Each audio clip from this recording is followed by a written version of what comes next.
Welcome to my channel learn and practice. Hi everyone, কেমন আছেন? আজকে আমরা শিখব টেন্সের ব্যবহার।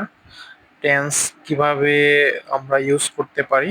এখানে মূলত আমরা দেখব ইজ এবং আর এর ব্যবহার। যেমন এনিবডি ড্যাশ হোম, আমরা জানি যে এনিবডি, নো বডি, এগুলি সামবডি যদি থাকে অবশ্যই সেখানে ইজ ব্যবহার হবে।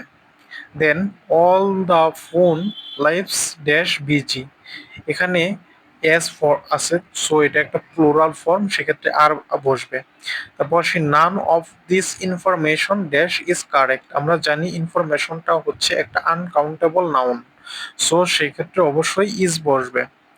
দেন most of the reports are false, reports হচ্ছে একটা কাউন্টেবল নাউন, সো এটা হচ্ছে প্লুরাল ফর্মে আছে, সো আর বসবে। ম্যাথমেটিক ইজ, এখানে ইজ বসবে।